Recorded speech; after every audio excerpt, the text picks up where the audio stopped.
오늘부터 한 14주 정도 구약 성경에 나타나는 기도의 사건들에 대해서 우리가 조금 묵상을 하려고 합니다. 구약의 기도에 관한 이 사건 이벤트가 한 68개 정도가 있는데 시편이 한 12개가 있어서 시편을 빼고 그리고 조금 이제 스토리가 있는 내용들을 중심으로 한 14가지 정도를 추려서 기도에 대해서 우리가 조금 살펴보고, 그리고 우리가 어떻게 하나님 앞에 기도하는 것이 옳은지, 또 기도의 내용들이 무엇인지, 그리고 기도하는 모양들이 또 어떤 모양들이 있는지, 그런 것들을 함께 묵상하는 시간들을 가지려고 합니다. 오늘 첫 번째로 창세기 18장에 나오는 아브라함의 중보기도에 대한 이야기를 이제 살펴보려고 합니다. 창세기 18장은 우리가 아는 것처럼 하나님이 소돔과 고모라 성을 멸망시키기 위해서 그들에게 그 천사를 보내서 그곳으로 가기 전에 아브라함의 집을 통과하는데, 아브라함이 그들을 나그네로 영접하고 그들과 함께 식사를 대접하고, 그리고 나서 이제 오늘 본문에서 떠나는 장면이 이제 시작이 됩니다. 16절 17절 보시면은 그 사람이 거기서 일어나 소돔으로 향하고 아브라함은 그들을 전송하러 함께 나가니라. 여호와께서 이르시되 내가 하려는 것을 아브라함에게 숨기겠느냐, 그렇게 말씀합니다. 하나님이 아브라함에게 내가 하는 일을 숨기지 않겠다, 그렇게 말씀합니다. 여러분, 아브라함에게 자기가 하시는 일을 숨기지 않겠다라는 말은 두 가지 의미를 지니고 있는데, 첫 번째는 아브라함을 통해 하나님이 이루시는 길을 원하는 그 계획과 그분의 역사를 말씀하셨다라는 것이 첫 번째 뜻입니다.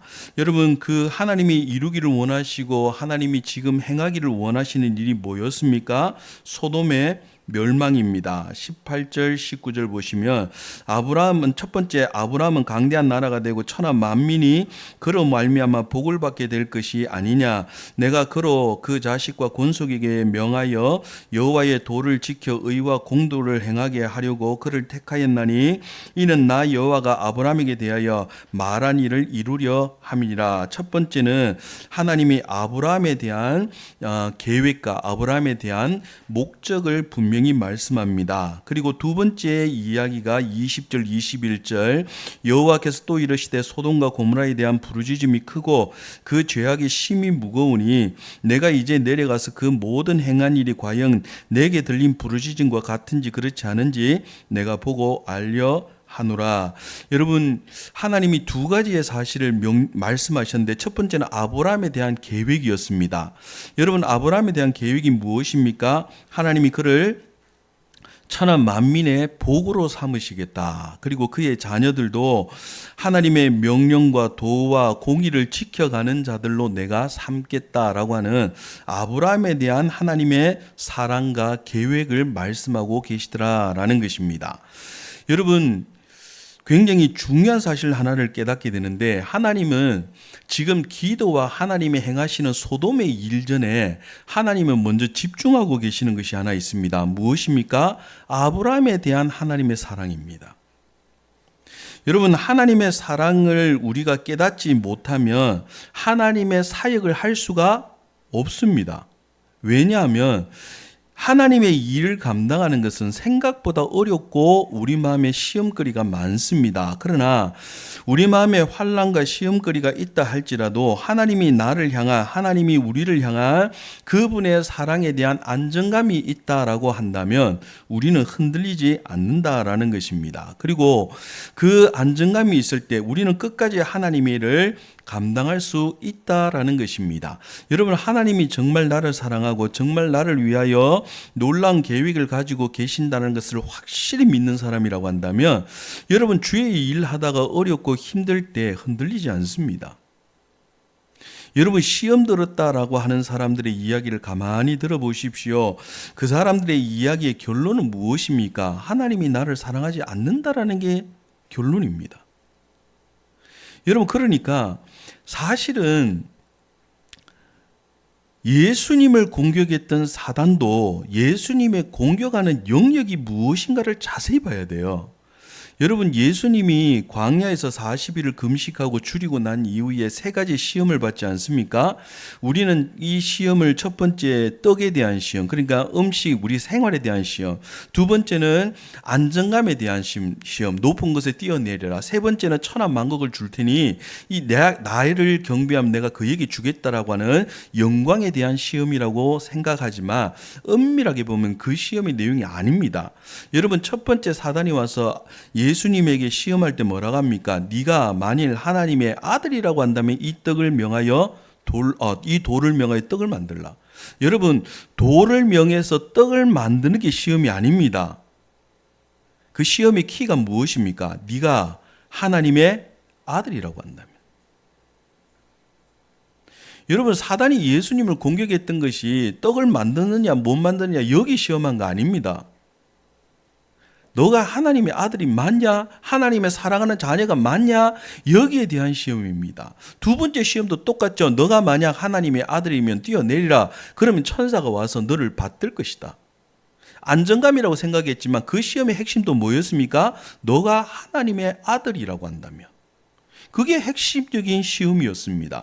여러분, 사단이 예수님을 시험하는 시험도 너가 사랑받는 자녀냐, 너가 사랑받는 하나님의 아들이냐 이걸 시험했다고 한다면 여러분, 사단이 여러분을 시험할 때 뭘 시험하리라고 생각하십니까? 부자 되는 거 시험하겠습니까? 성공하는 거 시험하겠습니까? 여러분, 그것들은 그냥 그 옆에 달려진 그런 뭡니까? 그 옵션 같은 것들이고, 진짜 사단이 여러분들에게 시험하는 건 뭡니까? 너가 하나님의 사랑받는 자녀 맞냐 아니냐 이거 시험하는 겁니다. 여러분, 그러니까 지금 아브라함에게도 주의 일을 맡기기 전에 제일 먼저 그에게 말씀하신 게 뭡니까? 내가 너를 만민의 복으로 삼을 것이다. 내가 너를 확실히 붙들고 계획하고 있다. 걱정하지 말라. 여러분, 그것이 하나님이 아브라함에게 하신 말씀의 핵심 아닙니까?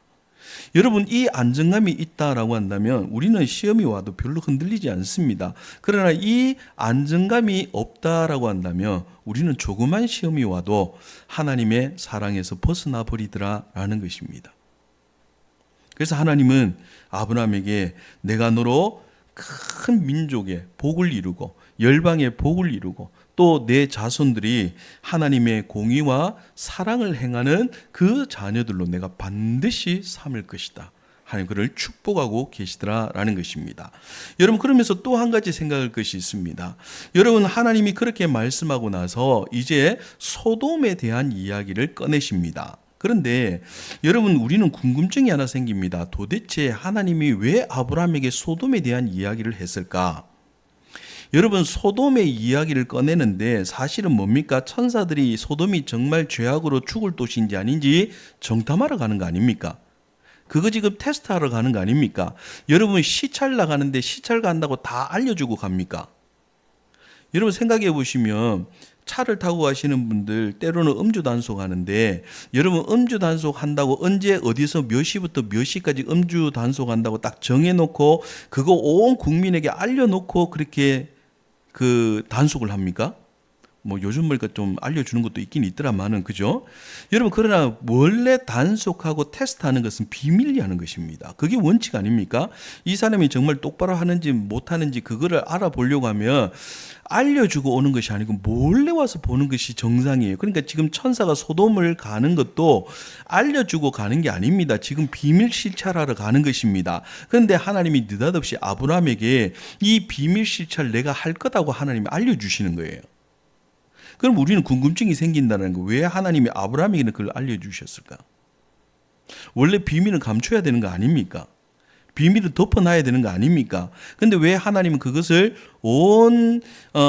모든 하나님의 사역에 비밀리에 일하시는 그 모든 일들을 아브라함에게는 말씀하셨을까라는 문제입니다.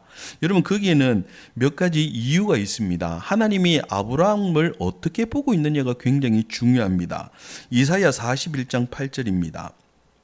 그러나 나의 종 너 이스라엘아, 내가 택한 야곱아, 나의 벗 아브라함의 자손아. 하나님이 지금 이스라엘을 부릅니다. 그런데 이스라엘을 부를 때 뭐라고 부르십니까? 나의 벗 아브라함의 자손아. 여러분 여기서 아브라함과 하나님의 관계가 등장하고 있습니다. 뭡니까? 벗이라고 얘기합니다. 친구라고 얘기합니다. 여러분 이것이 신약에도 그대로 인용이 됩니다.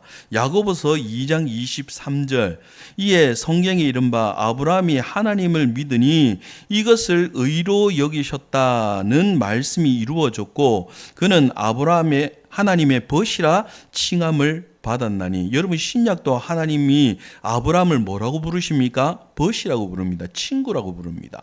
여러분 친구가 어떤 사람입니까? 친구라고 부를 때는 친밀감이 있어야 돼요.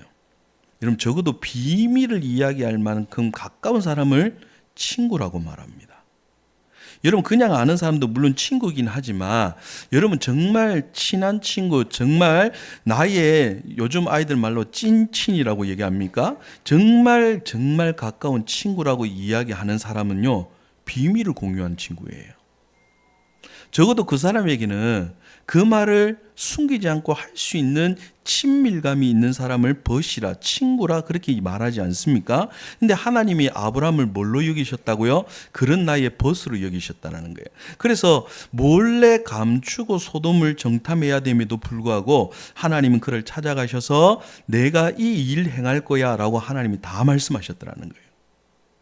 그러니 여러분 기억해야 됩니다. 친밀감이라고 하는 것은 가까운 사이예요. 그래서 여러분 가깝지 않으면 비밀을 이야기하지 못합니다. 제가 지금 청년부 설교를 하지만 청년부 친구들을 개인적으로 만나 아직 신방을 다 못했습니다. 그러다 보니 이 청년들을 저를 어떻게 생각하는가? 저를 멀리 생각합니다. 그래서 가까이 하기를 두려워합니다. 이 친구들이 자기 속마음의 이야기를 할까요? 하지 않습니다. 그런데 저는 그 친구들이 자기 속마음 이야기를 어떻게 하면 할 수 있는지를 알고 있습니다. 그 친구들과 밥을 먹고 친하게 지내면 됩니다. 그래서 점점 친하다가 이분이 나랑 가까운 사이다라고 생각되면 그때부터는 말하기 시작합니다. 여러분 그게 벗이라는 거예요. 친밀감이라는 거예요. 하나님이 아브라함을 그 사이에 영적인 친밀감을 인정했기 때문에 하나님이 아브라함에게 그 모든 이야기를 다 하실 수 있더라는 것이죠. 여러분 그러므로 우리가 하나님과의 관계를 친밀하게 할 필요가 있습니다. 그래야 하나님의 뜻이 들려집니다. 여러분 가까이에서야 언어를 사용해도 이해하는 것 아닙니까? 여러분 우리가 언어로 사용하면은 우리끼리 너무 친한 우리 그 순회 식구들 굉장히 오래되셔서 너무 친하고 너무 가까이 있으면은요 눈치만 줘도 무슨 얘기인지 알잖아요. 딴 사람은 몰라요. 여러분 똑같습니다. 하나님은 66권의 그 말씀 속에 하나님의 계획과 하나님의 일을 다 말씀하셨습니다. 그런데 똑같이 성경을 읽지만 그분의 뜻을 깨닫는 자가 있고 못 깨닫는 자가 있어요. 똑같은 성경을 보는데 하나님이 무슨 일을 행할 것인지 그 뜻을 아는 자가 있고요. 모르는 자가 있어요. 그 차이가 무엇입니까? 하나님과 우리 사이의 친밀감이라는 거예요. 내가 하나님과 얼마나 가까운 사이인가?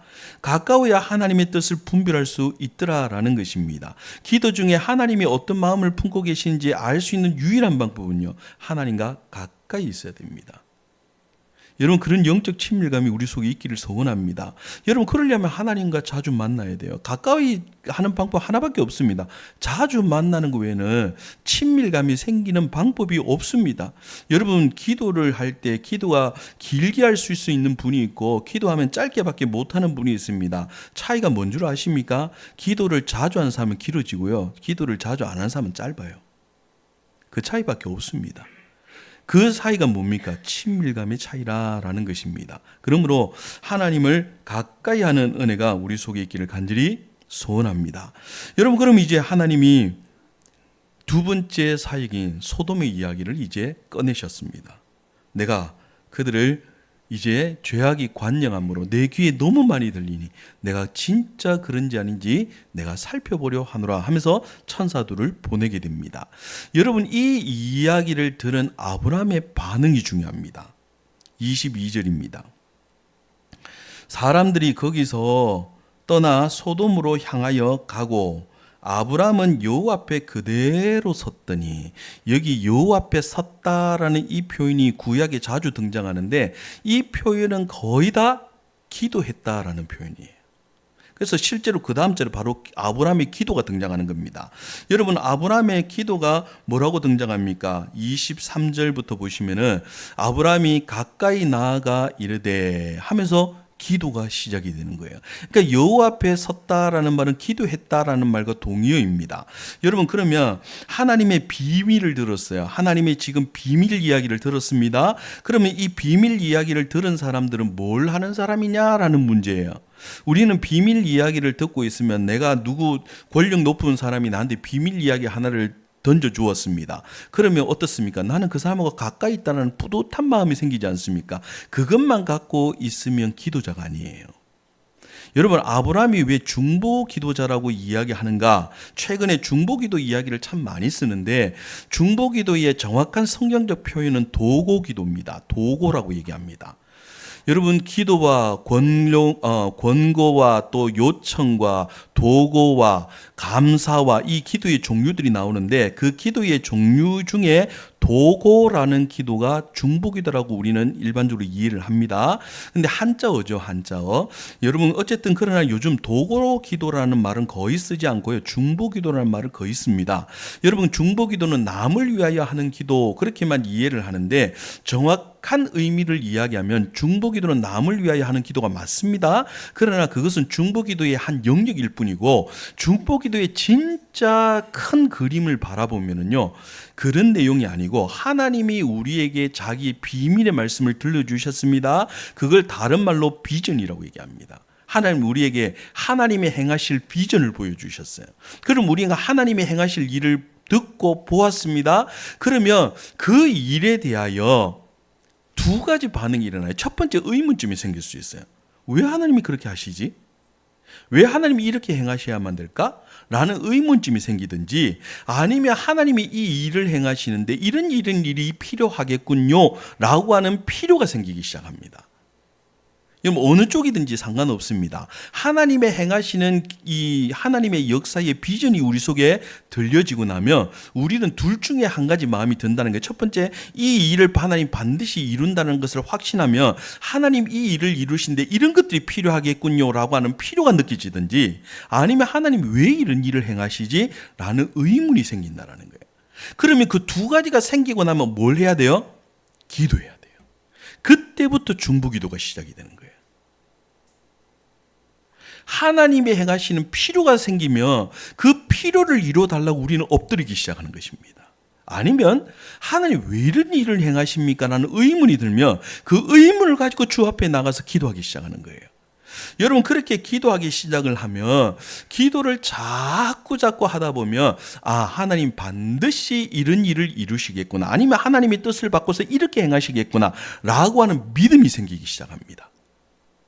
여러분, 믿음이 생기도록 계속적으로 기도하다 보면 하나님이 분명히 그 일을 행하신다는 믿음이 생기게 되고 그 믿음이 생긴 사람은 그 다음에 이미 그 일이 일어날 것을 감사하기 시작합니다. 그래서 그 다음에 일어나는 반응이 감사입니다. 여러분, 감사하면서 그 기도를 계속합니다.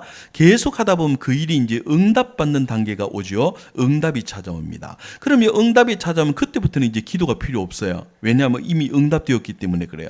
그러면 그 다음에 우리에게 일어나는 반응이 뭡니까? 하나님께 영광을 돌리기 시작합니다. 여러분, 그 영광을 돌리고 나서 우리 일반적으로 기도하는 중보기도자들은 어떻게 합니까?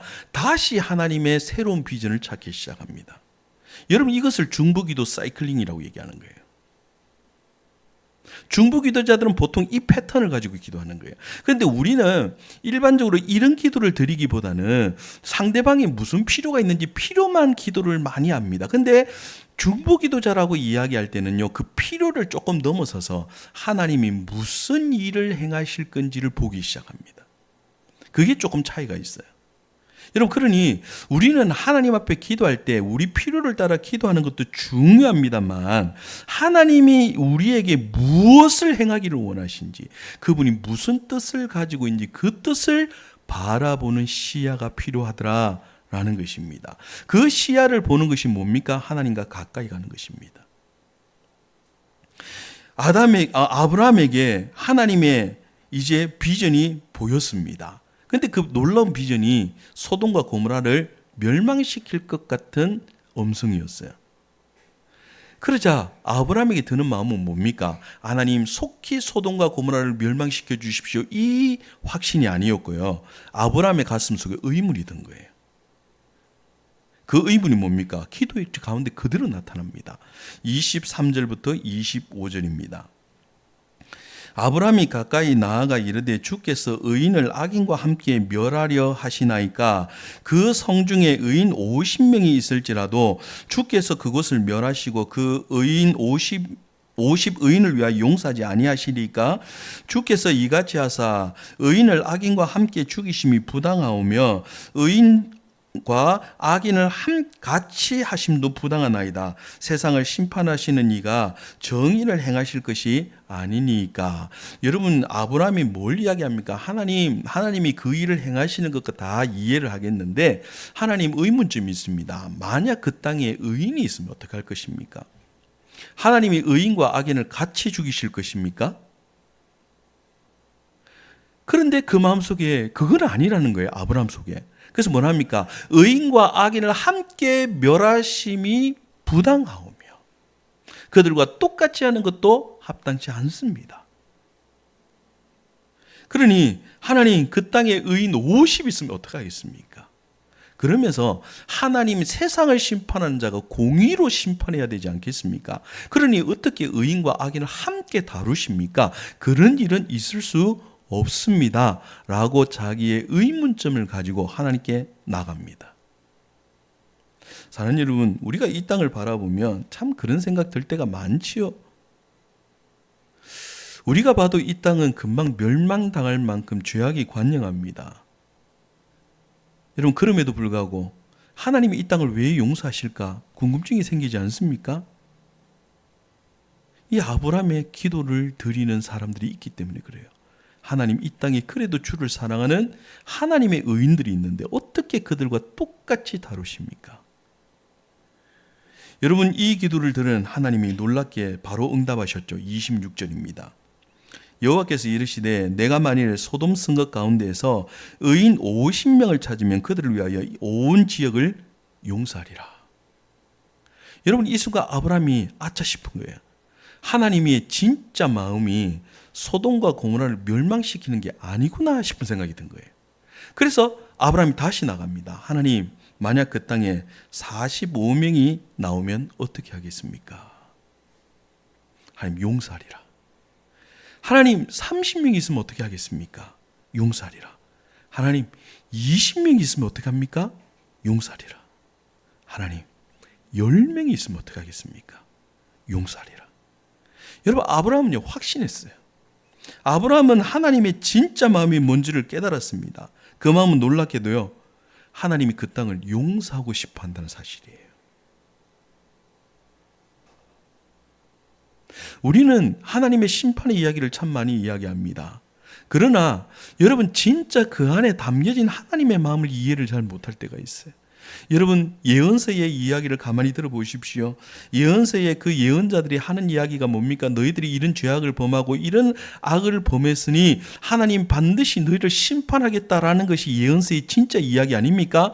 그러나 여러분, 그 예언서를 읽으면 읽을수록 우리 마음에 드는 생각이 무엇입니까? 아, 이게 진짜 하나님 마음이 아니야.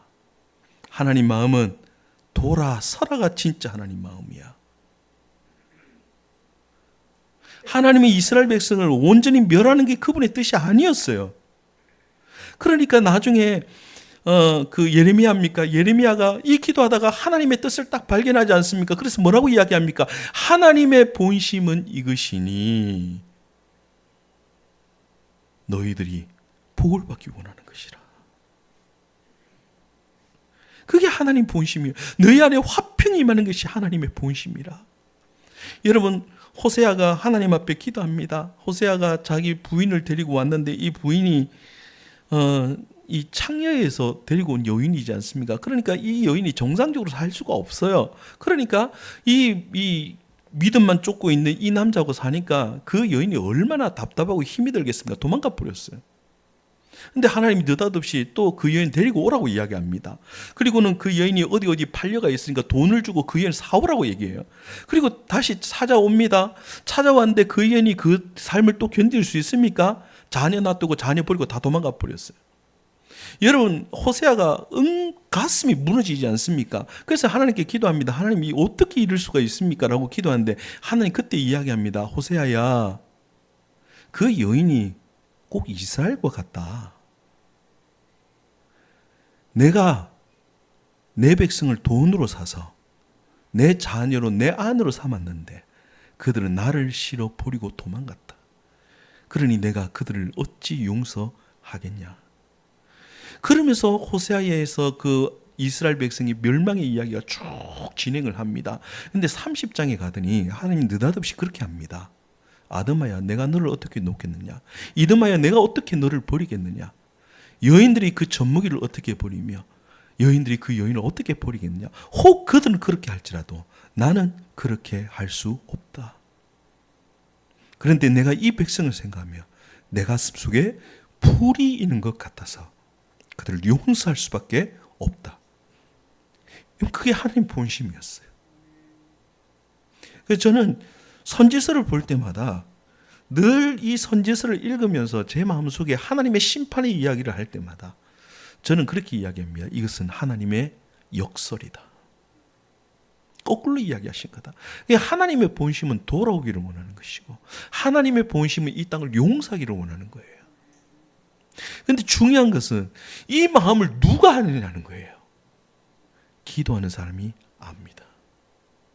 아브라함이 처음에는요, 화가 났어요. 제가 읽은 이 본문 마지막 25절까지의 이야기를 보면 아브라함이 굉장히 화난 어조지 않습니까? 하나님이 어떻게 그러실 수 있습니까? 하나님 화가 났어요. 하나님 앞에 대해서. 이해가 안 되고요. 하나님이 불의한 하나님처럼 보였습니다. 그렇게 기도했는데 하나님이 그들을 단번에 용서하겠다고 말씀하니 아브라함이 혹시나 싶어서 숫자를 줄이지 않습니까? 하나님 50명에서 10명이 부족하면 어떡합니까? 하나님 내가 용서할게.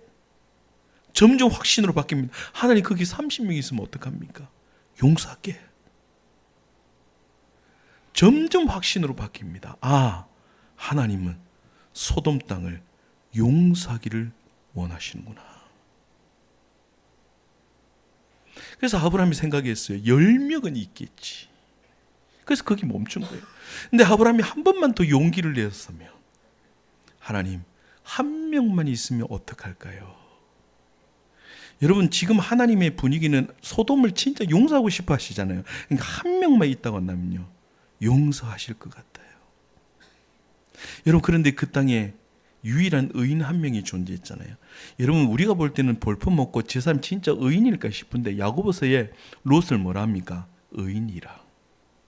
그가 그 땅의 죄악을 인하여 하나님 앞에 눈물로 간구한 자라.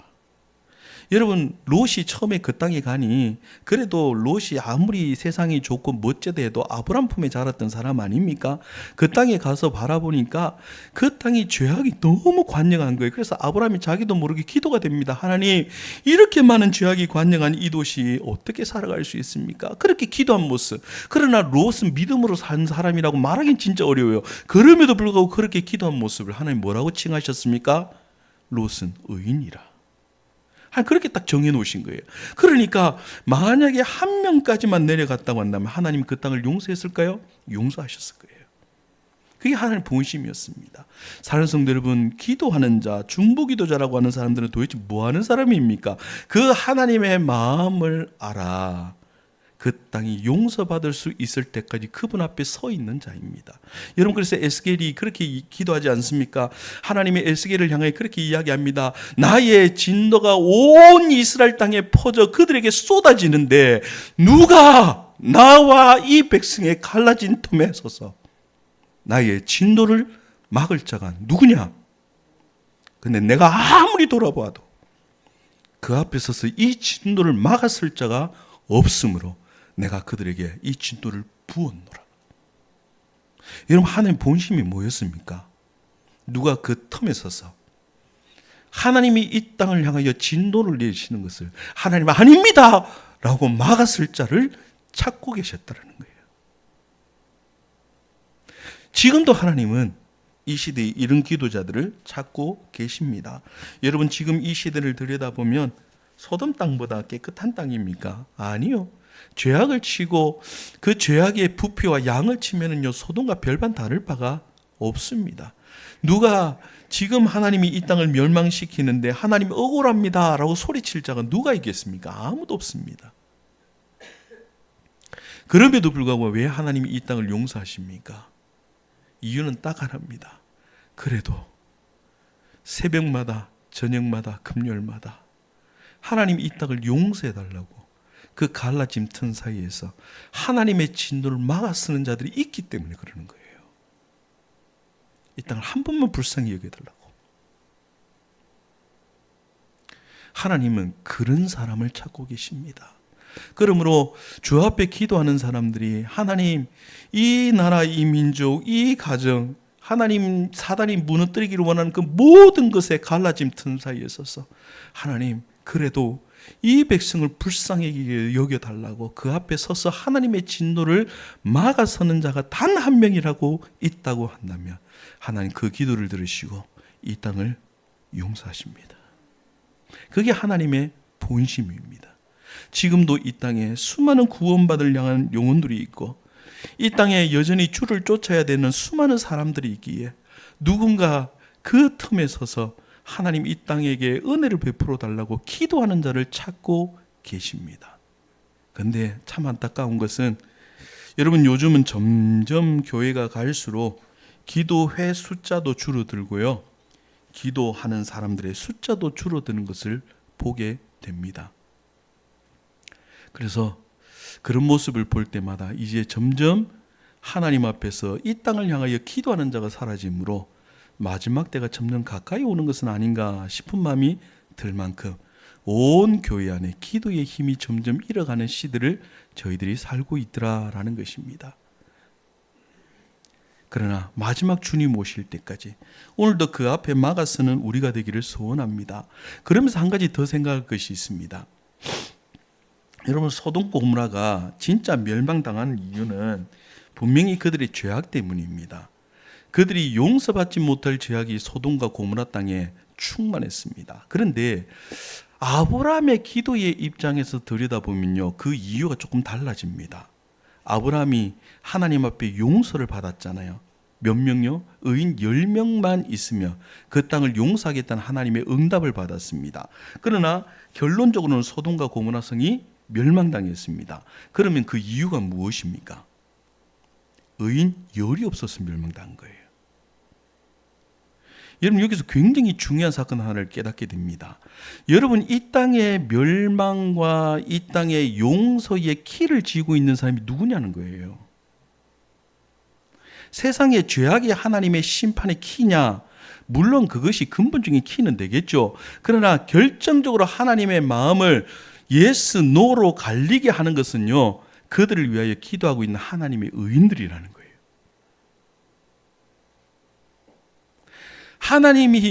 하나님을 향하여 지금도 기도하고 있는 의인들이 이 땅에 존재하고 있다고 한다면 하나님 이 땅을 용서하십니다. 그러니까 이 땅에 사는 길과 이 땅에 죽는 길의 갈림길에는 항상 믿음의 성도들이 그를 향하여 기도하고 있는 자가 있느냐 없느냐의 문제더라는 거예요. 기도하는 자가 있으면 주님이 용서하시고요, 기도하는 자가 없으면 그 진노를 막았을 자가 없기 때문에 그 땅은 멸망을 당하는 거예요. 그 말은 이 땅에 하나님의 용서와 하나님의 진노의 승패를 지고 있는 자가 누굽니까? 기도하는 여러분들입니다. 내가 주 앞에 엎드려 있으면 하나님의 용서가 이 땅에 내릴 것이고요, 내가 포기하고 멈춰버리면은요, 이 땅은 그 죄악대로 흘러가게 될 것입니다.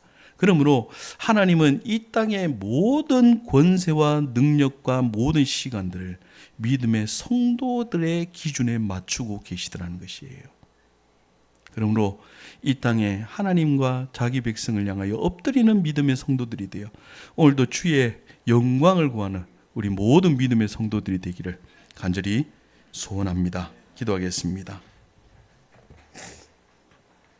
사랑과 은혜가 풍성하신 하나님, 은혜를 감사합니다.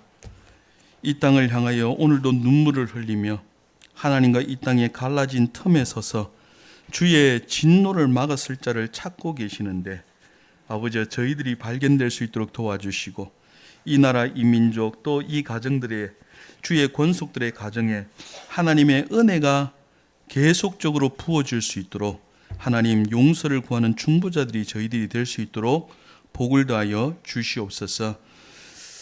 주께 받은 은혜에 감사하여 오늘도 예물들 드리오니 이 예물 흠량하여 주시기를 원하옵고 거룩하신 예수 그리스도 이름으로 기도하옵나이다.